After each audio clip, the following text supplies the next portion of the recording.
The rain was falling hard that night, heavy and cold.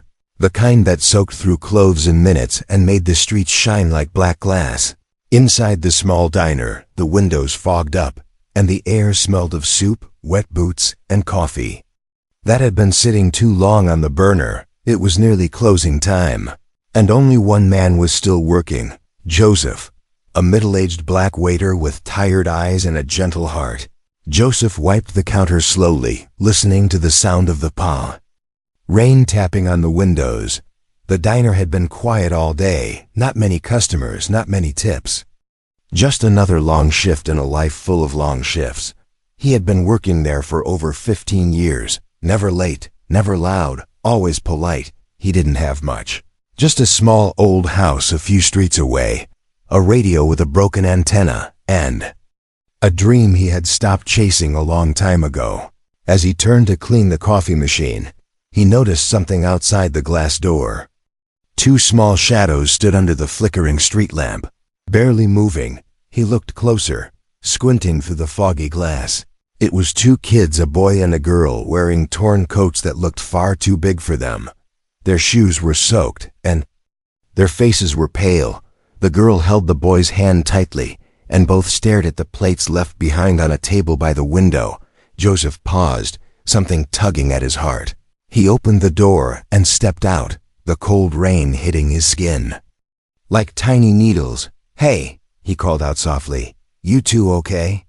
The kids didn't answer, just looked at him with wide, silent eyes. He could see the fear in them, not the kind that came from being yelled at, but the kind that comes from having no one left to protect you. He opened the door wider. "Come in, it's warm inside," he said. The girl looked unsure. The boy shivered. But slowly they stepped inside, dripping water onto the floor. Joseph quickly grabbed two towels from the back and handed them over. "Dry off, I'll get you something hot," he said. The kids sat quietly in the booth by the window, not saying a word. Their eyes stayed low, as if afraid to look him in the face. Joseph went to the kitchen. The cook had already left, so he made the food himself. He poured hot soup into two bowls and added slices of bread on the side. He even placed 2 pieces of pie on the counter, pretending it was extra. He told himself he'd just pay for it later, maybe skip dinner tomorrow when he brought the food to their table. The kids didn't move at first. "It's okay," he said gently. "It's for you." The girl looked at him, her lips trembling, and whispered a soft, "Thank you." The boy just nodded. They started eating slowly at first, then faster, as if they were afraid someone might take it away again. Joseph sat across from them but didn't ask too many questions. He knew that sometimes silence was safer for children like this. After a while, the girl spoke again. "Our house burned," she said. "Mom and Dad were inside." Her voice cracked, and the boy put down his spoon and held her hand tightly. Joseph's heart sank. He wanted to say something, anything, but all he could do was nod slowly and say, "I'm sorry." He asked if they had any family nearby. The girl shook her head. "We've been walking for a long time," she said. "No one wants us." Joseph reached into his coat pocket and pulled out a small coin, his last tip of the day. He slid it across the table. "There's a shelter 3 blocks from here," he said. "They're not perfect, but they might help." The girl looked at the coin, then at him. "Why are you helping us?"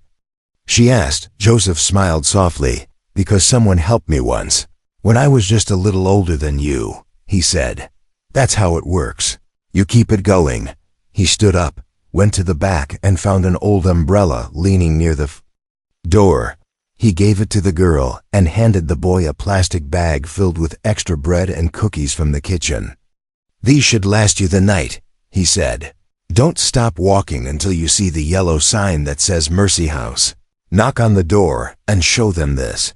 He scribbled a quick note and slipped it into the bag. The rain hadn't slowed down, but the wind had calmed. Joseph opened the door for them, and the girl turned around one last time. She looked at him for a long moment, like she was trying to memorize his face. Then she said quietly, "Thank you, mister." Boy didn't say anything. but he gave Joseph a quick hug around the waist before running into the dark street. Joseph stood at the doorway, watching them disappear down the road. The umbrella looked too big for her tiny hands, but she held onto it tight when he walked. Back in, the diner felt colder somehow, emptier. He cleaned their table slowly, folded the towels, and sat down in the same booth, looking out at the rain. He didn't know if he'd ever see them again. Didn't know if they'd make it to the shelter, but he hoped they did. He hoped the warm soup, the soft towel, and a little bit of kindness would stay with them, even if only for a night. He closed the diner that night without saying a word, but as he locked the door, he whispered to himself, "Let them be safe." What Joseph didn't know was that this small act would echo through the years, reaching far beyond what he could ever imagine. The morning after the storm, Joseph woke up sore and slow. His knees ached as always, and the cold had crept into the cracks of his old wooden house. He made a small cup of coffee, weak and bitter, just enough to warm his chest. He stared out the window at the wet streets and gray sky. The world looked the same as always, but something inside him felt different. He walked to the diner like he did every day, passing the broken fence, the barking dog on Maple Street, and the same man on the corner asking for change. Joseph gave him a smile and a biscuit from his pocket. He didn't have much, but he always shared what he could. The diner buzzed with morning noise plates clinking, orders shouted, the radio playing an old soul song too low to hear clearly. The cook, George, was already sweating, flipping eggs and cursing under his breath. "You're late," he grunted without looking up. Joseph checked the time. "By 2 minutes." He replied with a grin. George didn't laugh, but Joseph didn't expect him to.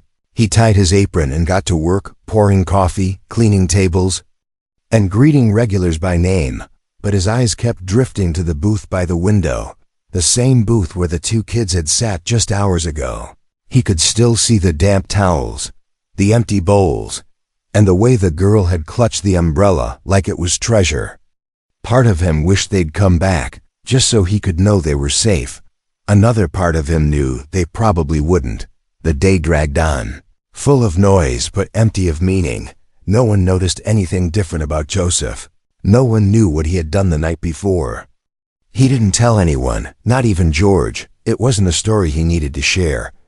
It was just something he did because it felt right. Later that evening, while sweeping the front step, Joseph saw a familiar face across the street. A woman who worked at the shelter. Her name was Brenda. She was carrying a bag of donated clothes and struggling with the wind. Joseph crossed the street and offered to help. She smiled and handed him the bag. "Thanks, Joe," she said. "These winds are wild." As they walked back toward the shelter, Joseph tried to ask without asking too much. "You all been busy lately?" he said. "With the rain and all," Brenda nodded. "A little more than usual," she said. "2 kids showed up last night, soaking wet, no names, scared out of their minds." Joseph's heart skipped, but he kept walking kindly. "They all right?" he asked. Brenda smiled. "Yeah, tired and hungry, but safe," she said. Little girl wouldn't stop holding an old umbrella like it was gold. He didn't say anything more, just nodded and helped carry the bag to the door. As he turned to leave, Brenda called out, "Funny thing," she said. "They had a note with them, said they're good kids. Please help them if you can. No name, just that." Joseph looked at her and shrugged. "Guess there's still a few good people left," he said with a small smile. Then he walked away before his emotions showed on his face. Back at the diner, the evening crowd had come and gone. George was locking up, and Joseph wiped the last table with a tired hand. He thought about the girl and boy, curled up in a warm room now. Maybe with clean clothes and full bellies, it gave him peace. A kind of quiet joy that wrapped around his chest like a blanket. But he didn't expect to ever see them again, not in this life. In his mind, they were part of a story that ended with a safe bed and a second chance. He never imagined they would remember him. Not when the world moved so fast and forgot so easily. The days turned into weeks, and winter came fast. The diner stayed open through snow and ice. Joseph kept working, kept smiling, kept giving away extra bread to those who needed it. No one ever asked him why he was so kind. Maybe they just thought that's how he always was. Maybe they never noticed at all. Sometimes he passed by the shelter on his way home. Not to check, just to remind himself it was still there. He never asked about the kids again, afraid that knowing too much might make it harder. He preferred to think of them as safe and leave it at that. One night, as he sat by the small heater in his house, flipping through an old photo album filled with fading pictures of his younger days, he thought about the girl's voice, the way she had whispered "thank you," like it was a secret. He held that memory like it was made of glass, fragile but beautiful. He didn't have children of his own, never married, never had the time or money or courage. But in that one night, for just a few hours, he had felt like someone important, like a protector, like a hero in a small, quiet way. He never asked the universe for anything in return. Not a reward, not a thank you, not even a sign, but deep inside, a small part of him hoped that maybe, just maybe, the kindness he gave would travel through time and someday come back in a way he couldn't imagine. That night, as the wind howled outside his window, and the heater clicked and buzzed, Joseph closed his eyes and smiled. He had fed 2 hungry souls. And that was enough. He had done the right thing. And in a world that so often turned away, that meant everything. The years moved forward like quiet footsteps in the fog, unnoticed but steady. Joseph didn't notice time passing until the diner changed its coffee brand and the jukebox stopped working for good. New faces came, old ones vanished, and the street signs faded a little more with every summer. But Joseph stayed right where he had always been. He didn't chase dreams anymore. He just lived one shift at a time. His hands had grown slower, his back stiffer, but his smile never left. Not even when the tips got smaller and the town started looking at him like furniture, always there. Always quiet, always alone. No one remembered that rainy night years ago, except for him. And he never told anyone about it, because in his heart, it wasn't a story. It was just something that needed to be done, and so he did it. He still passed by the shelter sometimes, even after it moved to a newer building with bigger windows. He'd slow his walk just enough to glance at the doors, wondering if those 2 small shadows had ever returned to visit, but he never asked. Never knocked, never mentioned the kids again. Maybe it was fear, maybe it was peace, or maybe some memories were better kept quiet. Like old songs you don't want to ruin by playing too loud. One evening, as the sky turned soft and orange, a boy from the neighborhood threw a rock at the diner window and ran off laughing. Joseph didn't chase him, didn't yell. He just stared at the crack in the glass. Then at his reflection staring back through it, a man with lines on his face and dust in his eyes. It was the first time in a long while that he looked at himself and thought, is this all there is left? The diner had been sold twice in the past 3 years. New management brought bright lights and fake smiles. They wanted younger workers, people who moved fast and talked faster. Joseph kept getting fewer shifts, then only weekends, then just breakfast on Sundays.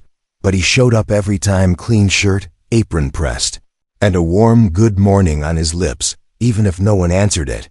His small house began to fall apart like soft bread. 1 leak in the roof became 3.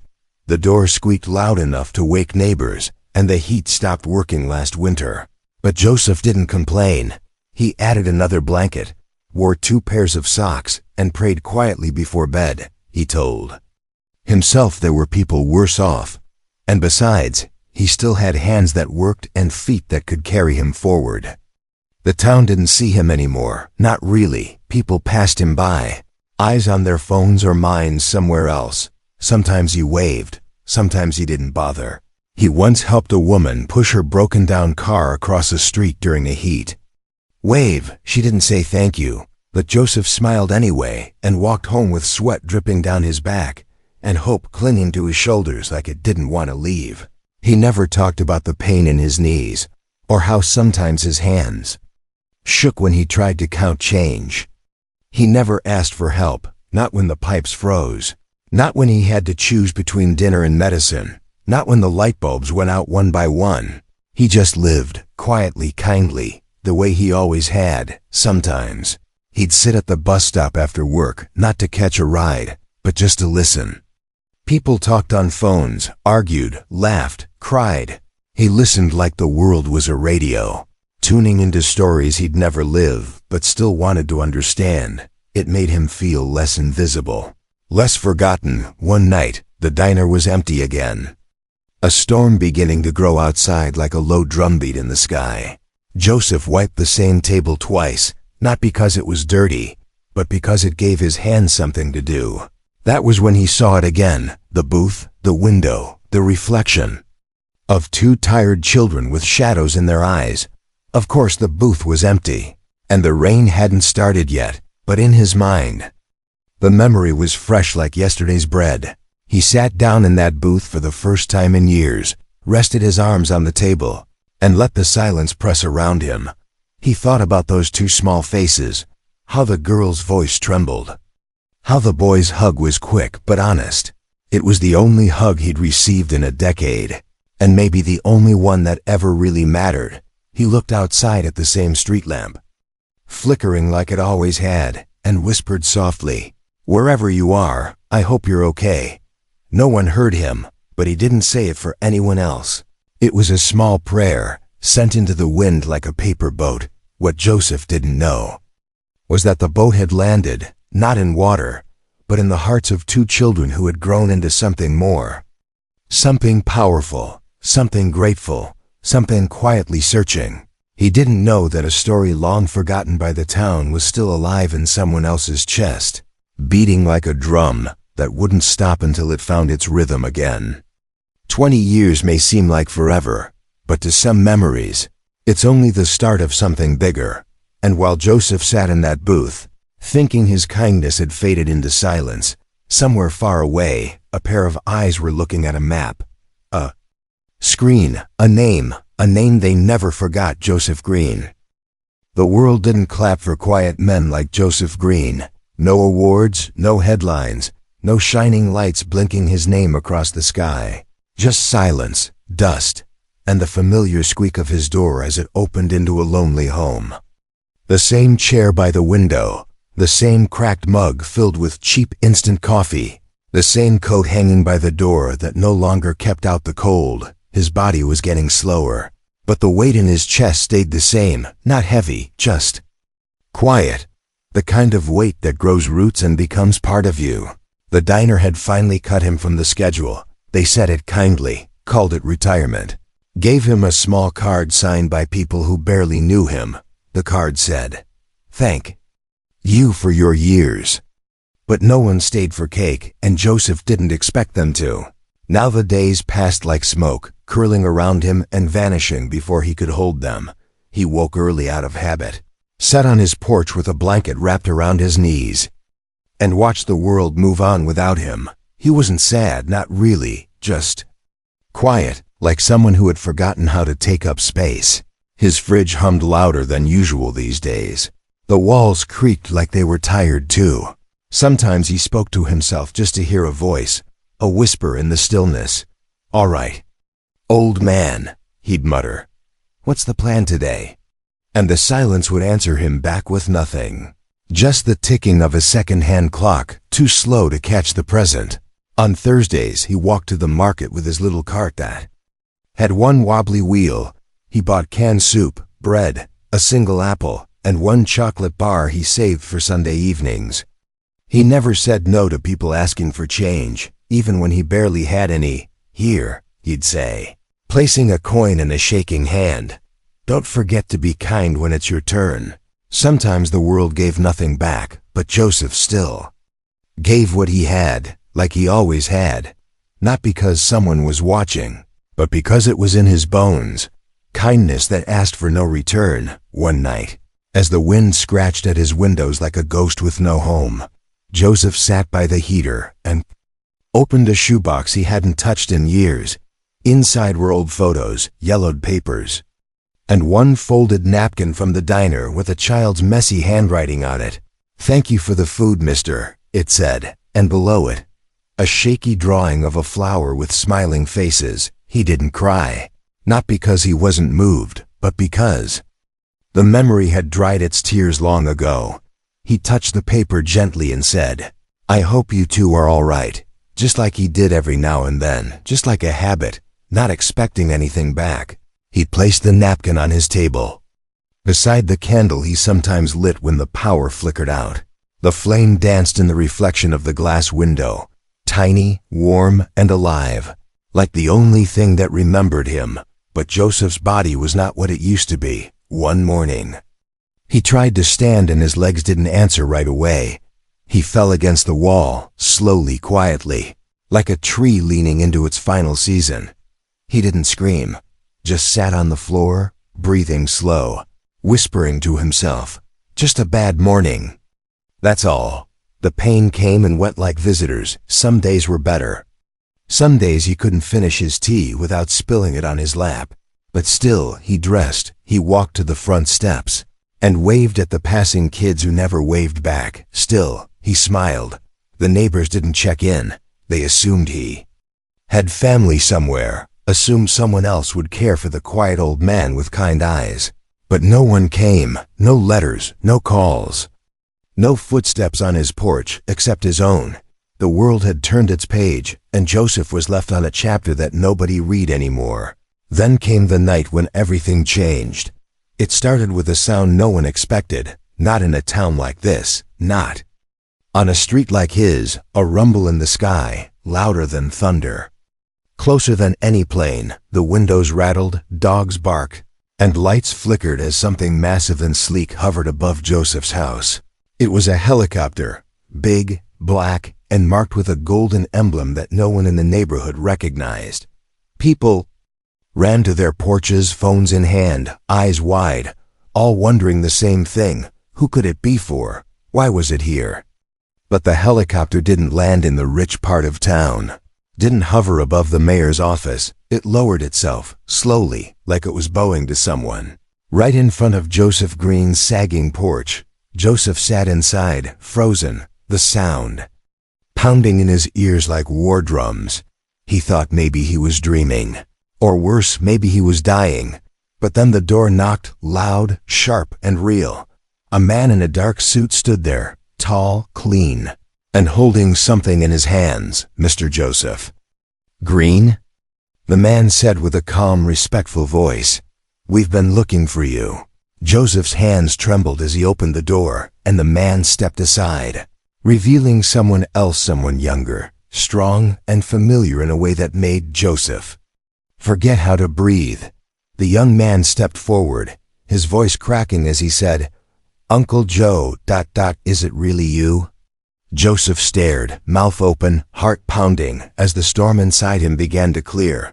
The boy he once fed on a rainy night had come back, not as a child, but as something greater, and he had come with wings. The neighbors had never seen anything like it. The helicopter's blades stirred up dust, leaves, and questions that no one could answer. Curtains were pulled back, doors cracked open, and children stood barefoot on porches, trying to catch a glimpse of something bigger than their small town had ever known. But inside the little wooden house, time moved slower, softer, like a memory returning after years of silence. Joseph stood at the doorway, blinking at the young man standing in front of him. The wind from the helicopter whipped at their clothes. But neither of them moved, not right away. The young man didn't speak again. He simply reached into his coat and pulled out a folded napkin, old and yellowed, just like the one Joseph had saved. It shook slightly in the breeze as he held it out. Joseph reached for it with trembling fingers, and as soon as his eyes landed on the drawing, a flower and two smiling faces, his knees gave way. But he didn't fall. The young man stepped forward and caught him, gently, like a son catching his father. Joseph leaned into him, not because he was weak, but because something inside him had broken open, something he thought had long turned to dust. "I kept it," the young man said softly. "Every day I looked at it. Every time life got hard, I remembered your face." Joseph couldn't speak. His throat was tight. his chest heavy, not with pain but with something even harder to carry, recognition. The boy had grown into a tall, strong man with broad shoulders and a gentle voice. His eyes were still the same though, deep and quiet, like puddles after a storm. People started to gather at the edge of the yard, whispering, phones held up, filming, wondering if this was a movie or maybe a government secret, but none of that mattered to Joseph. The world had faded, and all he saw was the boy who once ate soup like it was the last meal on earth. "Your sister?" Joseph managed to whisper, the words dragging out like they'd been buried too long. "She's a doctor now," the man replied with a proud smile. "She couldn't come, she's in the middle of surgery, but she made me promise to hug you for her." And he did, right there in front of the crowd. With the wind still howling and cameras flashing, the man hugged Joseph like he was something precious. Not an old waiter, not a forgotten man, but a hero from a moment so small. The world had almost missed it. Joseph's eyes watered, not from sadness but from relief. All those quiet years, all those empty mornings, all those whispered prayers. Into the dark, none of them had gone to waste. The young man introduced himself as Daniel. He said his full name, and it meant nothing to the people watching, but everything to the ones who lived that night. He explained how after the fire, after the shelter, they had been adopted by a kind couple from another state, how they worked hard, studied harder, and built a life brick by brick. Starting from nothing but a warm bowl of soup and a smile from a stranger, Daniel was now a successful entrepreneur. Owner of a tech company that had changed thousands of lives. He had given speeches in front of presidents, built schools and villages, and donated millions, but none of that mattered more to him than this moment. Joseph invited him inside, though. The house was small and worn down, the paint peeled, the ceiling leaked, and the furniture groaned with age. But Daniel didn't see any of that. He walked in like he was entering a palace, smiling at every picture frame, every old book, every scratch on the floor. "This is where it started for us," Daniel said. "Sitting down at the kitchen table, right here, even if you didn't know it." Joseph laughed, a quiet, raspy sound. "I just gave 2 hungry kids some soup," he said. "Didn't think it would change the world, but it did," Daniel said firmly. "You didn't just feed our stomachs, you fed our hope that night. You made us believe that someone out there still cared. It was the first time in days we felt safe." They talked for hours, about that night, about everything that came after. Daniel showed him pictures of his sister, their adoptive parents, the school they opened in her name. One photo showed a classroom wall with Joseph's face painted on it, underneath the words, "Be kind to someone who can't repay you." Joseph stared at that image, blinking, unsure whether to cry or smile. Then Daniel stood and walked to the door, gesturing toward the helicopter. "I want to take you somewhere," he said. "Your life's not over, Joe. It's just beginning." Joseph hesitated, looking around at the house he had called home for most of his life. He thought about his chair, his heater, his market walks, but then he looked back at Daniel, standing tall, waiting, patient, and he saw something he hadn't seen in years: possibility. With slow hands, Joseph picked up his coat, the same one from that rainy night, still patched and faded, and stepped outside. The neighbors stepped aside in silence. The cameras lowered, and for the first time in decades, they looked at Joseph like he was someone important. Daniel helped him into the helicopter, buckled him in, and took the seat beside him as the blade spun faster and the world below began to shrink. Joseph looked down at his house, his street, his old life, and whispered, "Never thought I'd fly again." Daniel smiled. "You never stopped flying, Uncle Joe. You just forgot." And together, they lifted off the ground, into a sky that had waited 20 years to carry him home. The town was never the same after that helicopter lifted off with Joseph Green inside it. For weeks, people spoke in soft voices at the diner booth he used to clean. Some swore they saw tears in his eyes that day. Others said it was just the wind. But one thing was clear: he left as a quiet man, and he flew away like someone chosen by something greater than luck. But while the town went back to its routine, above the clouds, Joseph was seeing a world he never imagined he'd be part of. He sat beside Daniel, watching the clouds drift like soft pillows under a golden sky. His fingers gripped the armrest, not from fear, but disbelief. He had never been on a helicopter before, never flown this high, not even in his dreams. Daniel looked over at him, smiling. "We're not going far," he said. "But it's a place I want you to see," Joseph nodded, too full of emotions to speak. His eyes stayed on the window. Staring down at the tiny buildings below, they passed. Rivers, fields, and cities that pulsed with light and motion. Joseph had lived in one corner of the world so long, he forgot how big the rest of it was. After a while, the helicopter began to descend, and through the glass, Joseph saw something strange land that looked green, peaceful, and too perfect to be real. As they got closer, he could make out buildings modern, elegant, surrounded by gardens and trees that swayed like they were singing. Children ran along winding paths, their laughter faint but sweet. It wasn't a mansion, not quite, but it felt like something out of a storybook.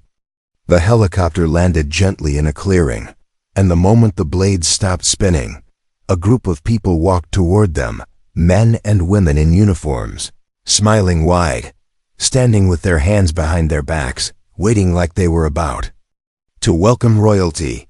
Daniel stepped out first, then turned back to help Joseph. "This is yours," he said, his voice soft and proud. "All of this for everything you gave us." Joseph froze, his feet still inside the helicopter. "Mine?" he asked, the word tasting strange in his mouth. Daniel nodded. "We built this place for people like you. Givers, workers, quiet heroes who never ask for anything." Joseph stepped out slowly, his shoes touching the softest grass he'd ever felt. The air smelled of flowers and fresh bread, and somewhere nearby, someone was playing gentle music on a piano. It didn't feel real, not yet. It felt like one of those dreams he used to forget after waking up in his cold wooden house. Inside the building, everything shone with quiet beauty, not loud or rich, but peaceful. Polished floors, wide windows, soft chairs that didn't squeak when you sat down. People greeted him by name. "Welcome, Mr. Green," they said with respect. Not pity. "We've been waiting for you." Daniel walked him through the halls, showing him a private room. Warm and decorated with old photos they had found, pictures from the diner, from his childhood, even one of him sweeping the sidewalk in front of his house. "We wanted it to feel like home," Daniel said. "Because this time it really is." Joseph couldn't believe what he was seeing. His room had a soft bed, bookshelves filled with every title he'd ever mentioned to Daniel years ago at the shelter. A radio sat on the desk, already tuned to the old soul station he used to hum along with. In the corner, under a soft lamp, sat the same napkin from all those years ago, now framed in gold glass. He walked over to it slowly and placed his hand on the glass. "I didn't even know your names," he whispered, his voice cracking. "And yet you still helped us," Daniel replied behind him. "That's what makes it powerful." They sat by the fireplace in a common room filled with others, retired teachers, caretakers, volunteers, all people who had given the world more than they'd taken. Joseph listened to their stories and shared his own for the first time. People laughed with him, nodded with him, even cried a little. For once, his voice wasn't just heard, it was cherished. That evening, Joseph sat on a balcony overlooking a garden of glowing lanterns and swaying trees. In the distance, the sun was melting into the hills, painting the sky with pink and orange fire. Daniel stood beside him, silent for a long time, until he finally said, "You gave us life when you didn't have much left to give. We've spent every year since trying to be worthy of it." Joseph didn't answer right away. He just looked out at the sky and whispered, "I thought I was forgotten." Daniel turned to him, eyes firm. "You were never forgotten. Uncle Joe, you were carried." That night, Joseph lay in his new bed, wrapped in warmth that wasn't just from blankets. It came from knowing that even the smallest kindness, even a bowl of soup, could bloom into something far greater than he could ever imagine. Outside, the wind was quiet, the stars bold, and Joseph Green finally slept like a man who had come home. The next morning, sunlight spilled through the tall windows like a quiet blessing. Joseph opened his eyes slowly, not to the sound of his creaky heater or barking dogs down the block, but to birdsong and soft jazz drifting from the hallway. For a moment, he forgot where he was. Then he saw the framed napkin on the table, and everything rushed back like warm wind on his face. He sat up in bed, no alarm clock needed, no cold kitchen waiting for him. Instead, there was a breakfast tray, eggs, toast, fresh cut fruit, and a note that said, "Mr. Green, take your time today." His name looked strange written in gold ink, but it felt right, like it belonged there. He dressed slowly, not out of weakness, but out of disbelief. Each new piece of clothing felt like it was made for someone else, someone more important. Yet when he looked in the mirror, there he was, older, quieter, but still Joseph. Still the same man who once wiped diner tables and shared what little he had with strangers. When he walked into the garden that morning, people waved to him first. They called his name before he called theirs. Some came just to sit near him, as if something about him brought peace to the air. One woman offered him a flower she had picked herself, saying, "You remind me of someone kind I once knew." Joseph smiled and tucked the flower behind his ear, not out of silliness, but pride, because now he knew his kindness had not gone unseen, not by the world, and certainly not by the two children who had walked into his life 20 years ago with wet feet and eyes full of fear. Later that day, a delivery truck arrived at the home, not with packages, but with people. Daniel stepped out first, waving toward the balcony. "She's here," he called out with a grin. Behind him, stepping carefully out of the vehicle, was a woman in a white coat and a blue scarf. Joseph froze, his hand over his chest as if holding his heart in place. It was her, the little girl, now grown. Her hair was longer, her face older, but her eyes were the same, soft and sharp at the same time. She walked slowly, then faster, until they met halfway through the garden path. Neither spoke at first. They simply held each other tightly. She rested her head on his chest, like she had once done in that diner booth long ago.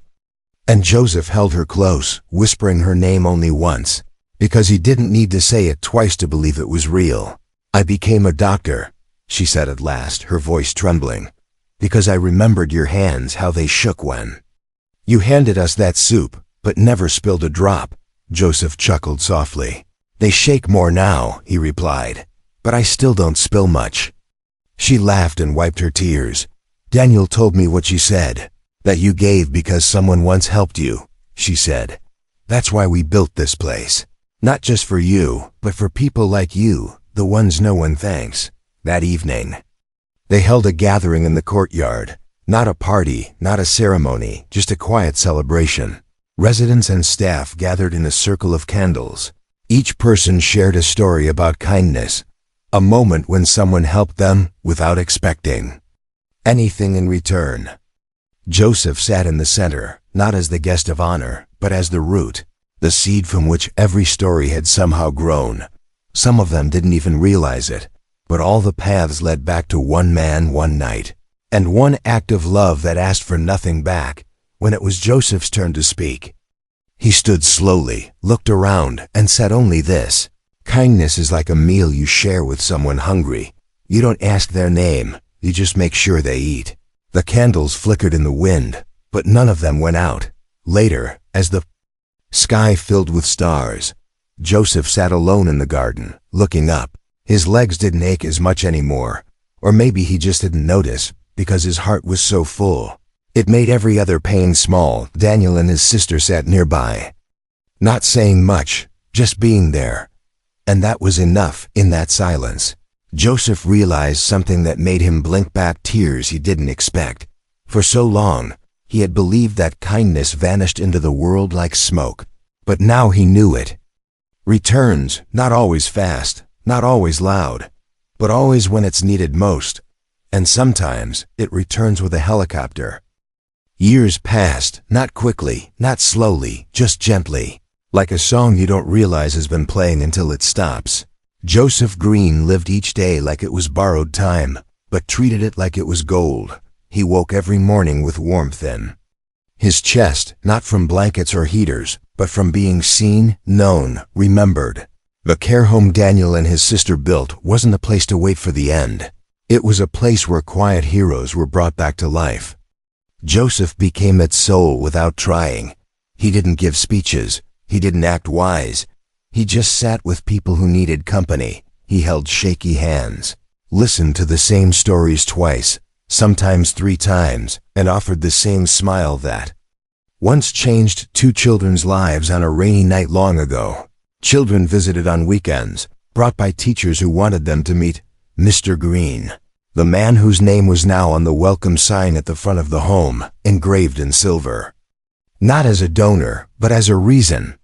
The story had spread far beyond the town, across cities, across countries, shared in classrooms, charities, even boardrooms.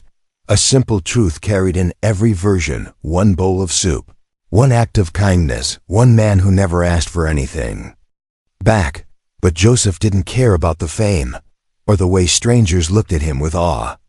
He still sat in his garden, fed birds with crumbs from his toast, and sang old songs under his breath. Sometimes his knees hurt.